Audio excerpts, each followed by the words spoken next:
What's up, everybody? Welcome back to another edition of Stories with Mr. Ahamad. Thank you so much for joining me here in my home. It's always a pleasure to have you here listening to me talk about books. The more I read the news, the more I look at the headlines and I listen to different stories and look at different interviews, the more I see that race is still a big issue and there's no getting around it. We got to address it. But here's the thing. Here's what I keep coming back to, because there's this line that keeps coming up now that there are a lot of white liberals trying to align themselves with allyship, is that, you know, racism has never been a black people problem. Racism has always been a white people problem. And the more I reflect on that and the more I think about, well, how is it that I can teach that in a literature class, the more I come back to All American Boys by Jason Reynolds and Brendan Kiely. This book, man, is... Now you can see that this is tattered. This is a soft cover. Actually, when I first got back into reading in my adult life, this was one of the first books I purchased. However, I read the back and I could not bring myself to read it. This kid, Rashad, just getting busted up by a police officer for no reason.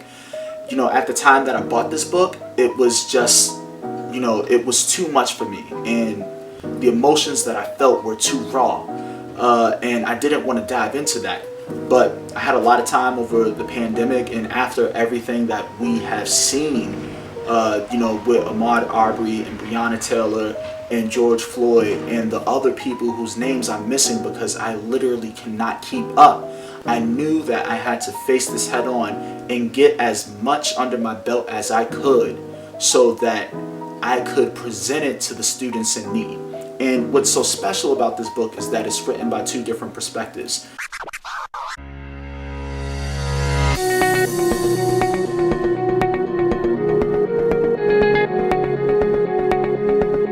You guys co-wrote this book together in tandem. What's really cool about the story is that you see Rashad's perspective, and then you're living it through Quinn's eyes. Yeah. So, I mean, how did you guys come up with this? First of all, what was kind of the catalyst in the moment? It's a year ago. Brendan and I were on tour for two other books. The publishing company sent us out together, and it just so happens that the George Zimmerman verdict had just come down, and so that I was reeling on the inside emotionally, and what made it complicated was that I was on tour with a stranger, and so I didn't feel like I could sort of express myself, but it turned out that I could because Brendan was just as upset and just as frustrated, and so as that tour continued and these incidents continued to happen, we talked about it further, and we got deeper and more uncomfortable and more honest and within that discussion and where we stood. And then Ferguson happened and Mike Brown with the Mike Brown case. I mean, that was sort of the final straw. And Brendan came to me and he said, hey, man, we have to do something. Yeah. I mean, Brendan, how were you living this, and what kind of conversations and questions were you having? Well, it's sort of twofold. One, I'm thinking about what I keep seeing over and over and over again on the news. And this was a year ago, and it's still unfortunately the case today. We look at these clips even just last night, and they keep sort of coming up over and over again. And so I'm thinking about the need to respond as writers, because that's what we do, and then how to respond in particular as a white person in America, because all too often I feel like the narrative is, let's put some of this behind us. And I feel like as a white person, it's my responsibility to say, no, we can't put it behind us until we're doing something about it. And so for me, I want to jump into this and say, I'm as responsible as the next person. I'd like to get something going so that we can talk about this more honestly. And I could never write the book myself, because I think it would be a foolish thing to do, to try to write that book by myself. And so it makes a lot more sense for us to partner and kind of model the dialogue in our book that we hope we can have across the country. You have Reynolds writing in for Rashad, who is the black teen that is a victim of police brutality. And he goes through all these emotions and all of this thinking about why it happened to him.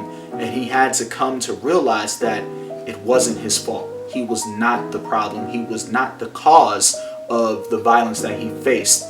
And then on the other side, you have Kiely writing in for the character Quinn, who is white, who goes to the same high school as Rashad, but they never interact. and he lives on the different side of town, and he is, you know, in a different economic situation, and they're kind of flipped, and that Rashad is on the straight and narrow, and he's part of the ROTC program, and he has both of his parents, and he's pretty well off. Whereas Quinn, the white character, is, he comes from a less fortunate family. His father died in the line of duty, and his mother works, multiple jobs, and he plays on the basketball team. So it was just interesting to see them put these characters in different places in terms of what people assume about black teens and white teens. By doing that, it really allowed me to come in with an open mind in terms of thinking about who these characters are and what they will become. Like, what lies will they give up to become new versions of themselves, or what struggles will they face within to grow. So the book is split up about 50-50, and I found myself very surprised that the Quinn portions of the book really engaged me, because he was a witness to what happened to Rashad, but he refused to speak on his behalf about what he saw because of, his neighborhood and family ties. And I was so frustrated with this kid. Like, ooh, man, I was just like, what happened? Why are you explaining this away or avoiding it? But the more you read, and the more you see how he's influenced by the people he's around, and by his neighborhood, and by the news, and how he wants to think to himself, there's something inside him that's pushing him to do better. So, as a reader, you get to go on this journey with both characters. You have Rashad, who, is black and who is struggling with this idea that this happened and that he has to deal with it, and he too has to learn to speak up, even though he's afraid and even though he was hurt. Is that life waits for no one, and if you don't speak up, then you're going to be subjected to what happens. Quinn, on the other hand, he needs to speak up too, but he needs to do it because he needs to save his soul. He needs to stand for what's right, and you always have to stand for what's right.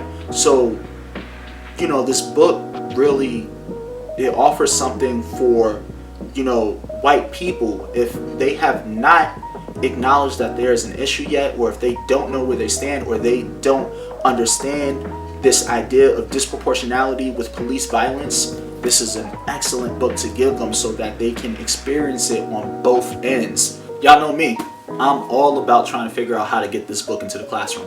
While this isn't a book that I am teaching, and even though it would be great to teach because of the demographic I serve in my county, for me, this isn't a book that I would like to spend too much time on, because I feel so many things. And if you've been watching, you know that I'm more about focusing on the joy and normalizing that than the trauma. But this book is still necessary. The major thing I would say is that when there are protests and movements staged in this book, is that you can have students stage their own protests if they are willing and if it's safe. Now, what's so crazy about that suggestion is that I can guarantee you that there will be another case of police brutality in the news that you should talk to your students about by the time you add this into your library. It's, I don't want to wish that evil on anyone or that harm, but until actual change is done, until we find it within our hearts and minds to treat each other better and be more about equity as opposed to equality, that means giving people what it is that they need in order to succeed, not giving everyone the same thing. We're really not going to get anywhere. The big changes we need to make need to happen at a legislative level, and we need to teach our students to be politically aware and active so that we don't have to live another 10 or 15 years through this. I mean, come on, like, we've been seeing this, like actually seeing it play out in the media since the 60s with, Bloody Sunday. Like, we've been seeing it, and it's been happening ever since, and we need it to stop. The only way that we're going to get it to stop is by actually having this open conversation and allowing those who benefit from white supremacy and racism to dismantle it. Well, not allow, but getting them to do it. And that's why this book is important, because Quinn's character takes that journey. Like, even though he's not racist himself, as Dr. Ibram X. Kendi puts it, you're either anti-racist or racist. There's no not racist. There's no in between, just because of all the things that you allow to happen or turn a blind eye to by not being racist. It doesn't help get rid of racism. And Quinn goes through that experience. So, you know, in addition to staging a protest, pair this with how to be anti-racist and pair it with white fragility. Most black people I know, myself included, are hearing from their white friends who are asking for guidance about what they should do. How can they be better? Is that fair? I think people, they don't have to go to that proximate black friend in order for that black person to teach them about racism, because first and foremost, not every black person is an expert on racism. Very fair point. Just because you're a person of color does not mean you're an expert on that topic. I offer white people this opening question. If their number one question is, what do I do? And that is, how have you managed to be a full functioning adult in 2020 and not know what to do? They're asking the question at this particular time because we just saw the very horrible murder of a black man in a very graphic way at the hands of a police officer. Is that the point? Well, how many times have we seen a very graphic, horrible murder at the hands of a police officer? How many times have we reacted when Colin Kaepernick respectfully went down on one knee? Did we ask, help me understand why he would do that? Or did we attack him and invalidate him, and did he lose his job for that? Because even though Quinn, you know, faces himself along with one of his friends, many of the other white characters in the book do not. So why is that? White fragility can answer those questions. But in terms of how to be an anti-racist, it helps not only for Quinn's character, but for Rashad's character too. Because believe it or not, there are black people in this book that believe that what happened to him was deserving. And, you know, I saw this meme the other day, asking a black person, you know, what did they do to deserve being attacked and brutalized by the police is like asking a woman what did she deserve to do to be sexually assaulted. So it's crazy because I was in a good mood today. Anyway, while this book is challenging, it's going to force you to take a look at yourself. It's going to force you to take a look at the world. Change doesn't happen unless you commit to it, unless you are every day like trying to do the things that are right, trying to do the things that will bring progress. I saw E.T., the hip-hop preacher, Eric Thomas. There was this thing that he did about Martin Luther King, and he said, you know, if you want change, you got to commit, and you got to be ready to lead. And some of us are gonna post for the weekend, and some of us gonna post for a week. You know why? Because it's convenient. It's convenient to look like you committed. And some of us are going to go and march for 3 or 4 days. And some of us are going to march for 7 days. And some of us going to get up and in our emotions and we're going to do all that talking. But I'm here to tell you today that yes, change can come, but change don't come when you convenient. Change only comes when you make a commitment. And Dr. Martin Luther King led his people for 381 days. 381 days, nobody took the bus. And 381 days, people walked to work, and people walked home, and people walked to the store. For 381 days, people were inconvenient. I'm talking about a commitment. You talk about convenience. Even if it hurts, even if it makes you feel a kind of way, you got to deal with it, or else it isn't going to change. So if your school needs change, if you need commentary on racism, if you need commentary on poverty, if you need commentary on white fragility, if you need commentary on internalized racism, this has it. So why not teach it?